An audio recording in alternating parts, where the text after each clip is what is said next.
Assalamualaikum warahmatullahi wabarakatuh. Perkenalkan nama saya Siti Ali Azhar dengan NIM belakang 1107 dari kelas IF21D. Di sini saya akan menjelaskan mengenai UTS Data Mining tentang integrasi dan transformation data. Dan saya sudah menyiapkan codingannya.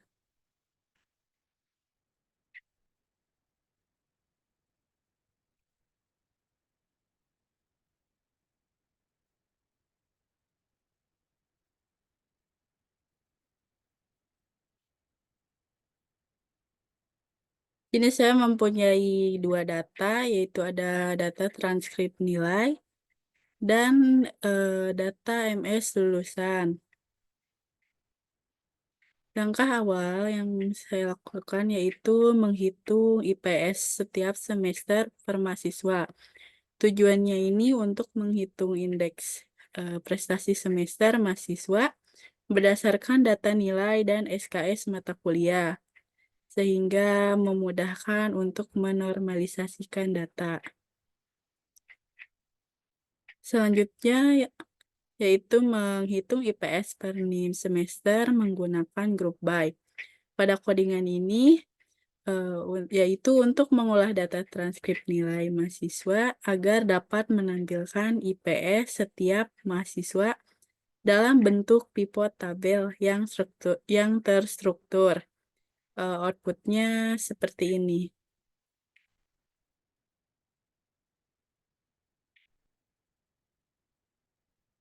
Selanjutnya yaitu menggabungkan data berdasarkan kolom NIM.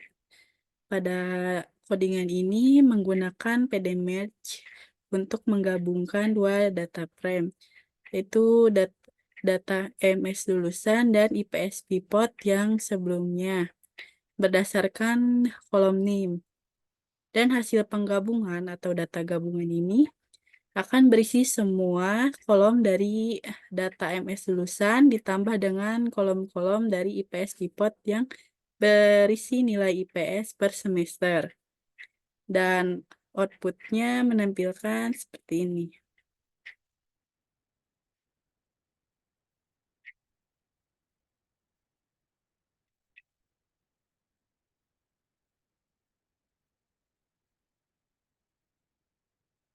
Selanjutnya itu ada menghilangkan mahasiswa pindahan.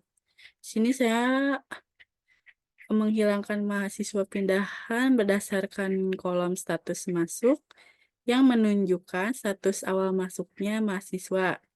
Nilai 0 ini menunjukkan mahasiswa reguler atau bukan pindahan.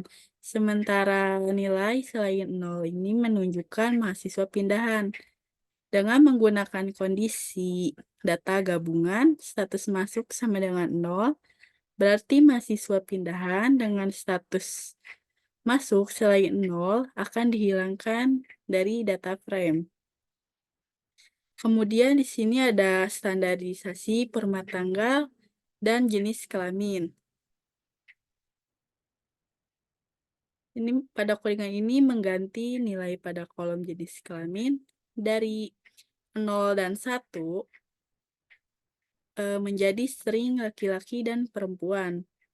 Kemudian menambahkan kolom durasi yang dihitung dalam hari dan tahun dengan mengurangi tanggal masuk dari tanggal lulus. Dan hasilnya seperti ini.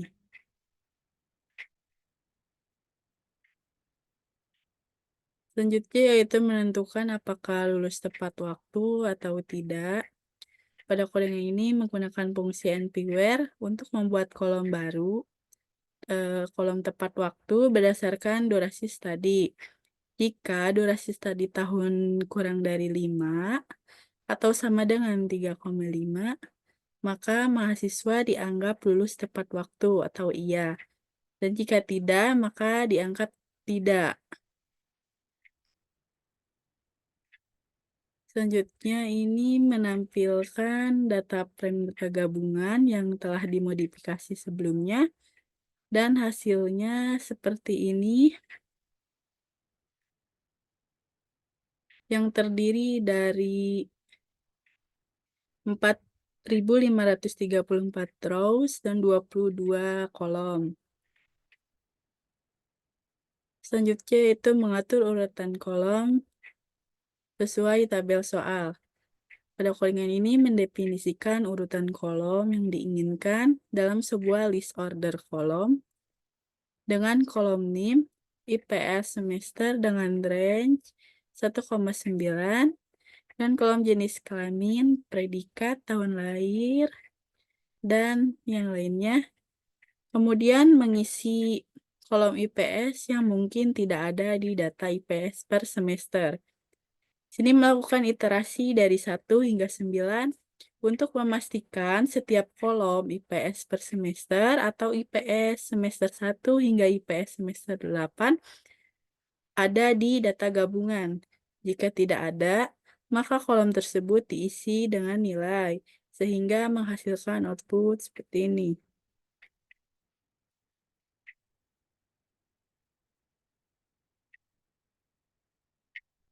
Selanjutnya itu ada analisis data cleaning memperbaiki data noise. Pada codingan ini, saya mengganti nilai min pada kolom predikat menjadi kalimat memuaskan. Kemudian mengganti nilai tahun lahir yang bernilai 0 menjadi none atau not a number. Dengan hasil tabel menampilkan data mahasiswa dengan predikat yang sudah diperbaiki dan tahun lahir. Sehingga tampilannya seperti ini.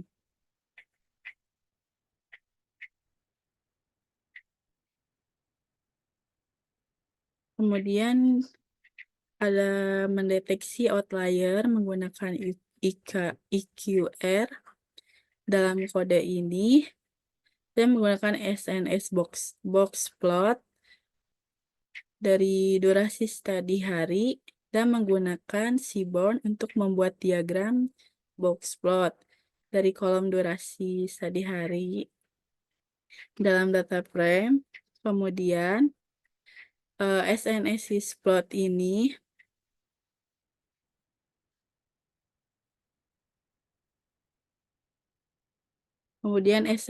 spot ini bins-nya 15 dengan KDE files untuk membuat histogram dari kolom durasi studi hari sehingga memberikan gambaran distribusi data. Dan tampilannya seperti ini. Selanjutnya yaitu kemudian pada fungsi codingan ini atau codingan describe digunakan untuk menghasilkan ringkasan statistik dari kolom durasi studi hari dalam data frame tersebut, sehingga outputnya seperti berikut. Dan pada statistik deskriptif ini memberikan gambaran umum tentang distribusi durasi studi mahasiswa. Dan mayoritas mahasiswa menyelesaikan studi mereka dalam waktu yang dekat dengan median. Tetapi terdapat variasi yang signifikan dengan beberapa mahasiswa menyelesaikan studi mereka dalam waktu yang jauh lebih pendek atau lebih panjang dari rata-rata. Selanjutnya ini ada nilai di mana 25% data berada di bawah nilai. Angka pertama ini menghitung Q1 atau kuartil pertama. Q1 ini adalah nilai di mana 25% dari data berada di bawah nilai ini. Kemudian menghitung Q3 atau kuartil 3, yaitu sebesar 75% dari data berada di bawah nilai ini. Kemudian menghitung EQR yang merupakan ukuran penyebaran data yang tidak terpengaruh oleh outlier. EQR ini dihitung sebagai selisih antara Q3 dikurangi Q1 sehingga hasilnya ini adalah 109. Selanjutnya itu menghitung batas bawah dan batas atas. Batas bawah adalah ya, batas bawah yang dihitung dengan mengurangkan 1,5 dikali IQR dari Q1. Dan batas atas yaitu batas yang dihitung dengan menambahkan 1,5 dikali IQR ke Q3. Hasil perhitungan menunjukkan bahwa batas bawah adalah 1.284,5 dan batas atas yaitu 1.720,5. Jika ada titik data dalam kumpulan data yang kurang dari 1.284,5 ini atau lebih dari 1.720,5, maka titik-titik tersebut akan dianggap sebagai outlier. Selanjutnya yaitu mendapatkan data outlier untuk batas bawah. Outlier 15 lower atau DF durasi study hari kurang dari batas bawah ini membuat sebuah boolean bernilai true. Jika nilai dalam kolom durasi study hari kurang dari batas bawah yang telah dihitung pada sebelumnya,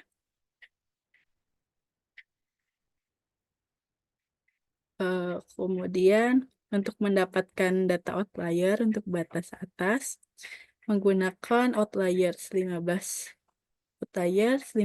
upper DF study hari lebih dari batas atas. Ini membuat sebuah boolean yang bernilai true jika nilai di dalam kolom durasi study hari lebih besar dari batas atas yang telah dihitung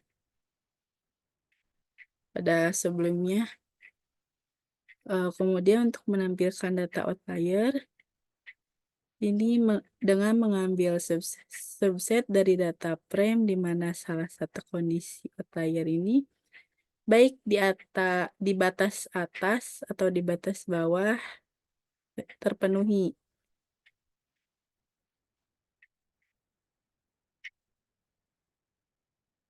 Sehingga menampilkan outputnya seperti ini. Yang dengan menghasilkan baris-baris data yang dianggap sebagai outlier berdasarkan perhitungan batas bawah dan batas atas. Data-data ini perlu ditinjau lebih lanjut karena bisa disebabkan oleh kesalahan pengukuran atau pengumpulan data. Kemudian di sini menganalisis missing value dan penanganannya.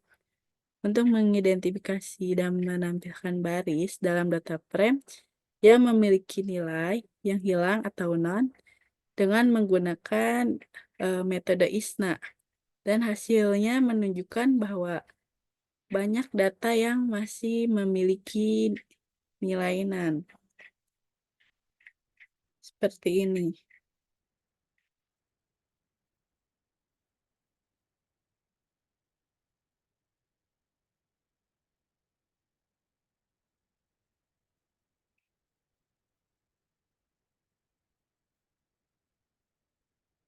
Selanjutnya itu membersihkan data IPS semester 1 sampai IPS semester 8 yang memiliki nilai none atau missing value.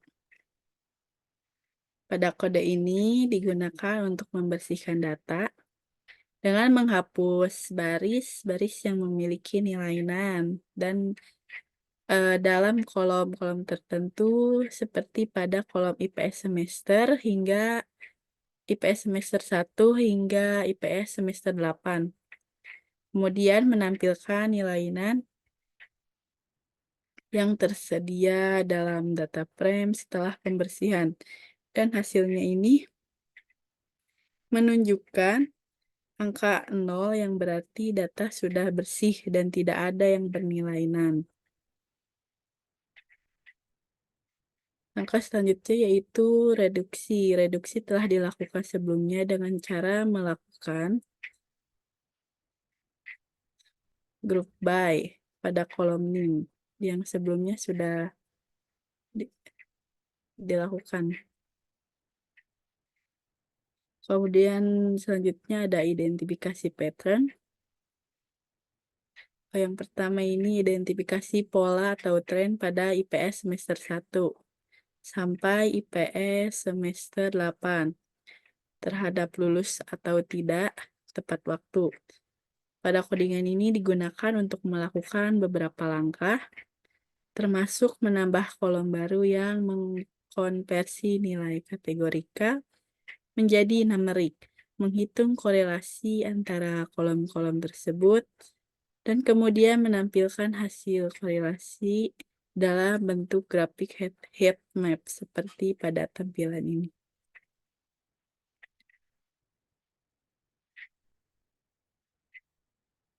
Kemudian di sini ada identifikasi pola atau tren pada durasi studi hari, lama kuliah terhadap lulus atau tidak tepat waktu. Pada codingan ini menambahkan kolom baru tepat waktu numerik ke data frame, di mana nilai IA pada kolom tepat waktu dikonversi menjadi 1 dan nilai lainnya menjadi 0, sehingga menampilkan seperti ini.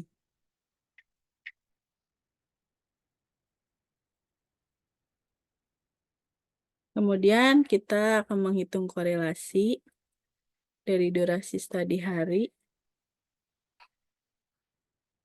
Fungsi kode ini untuk menghitung matriks korelasi antara kolom tepat waktu numerik dan durasi studi hari. Matriks korelasi ini menunjukkan hubungan linear antara variabel-variabel tersebut.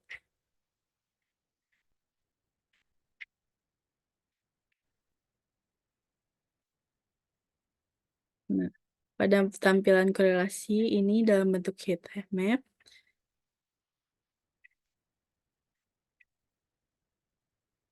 menggunakan SNS heat map korelasi dengan not true. Kode ini menggunakan Seaborn untuk membuat grafik yang memvisualisasikan hubungan antara variabel yang dianalisis, sehingga hasilnya seperti ini, yang dimana korelasi antara tepat waktu numerik dan durasi studi hari mungkin menunjukkan seberapa besar durasi studi berhubungan dengan kelulusan tepat waktu atau tidak tepat waktu.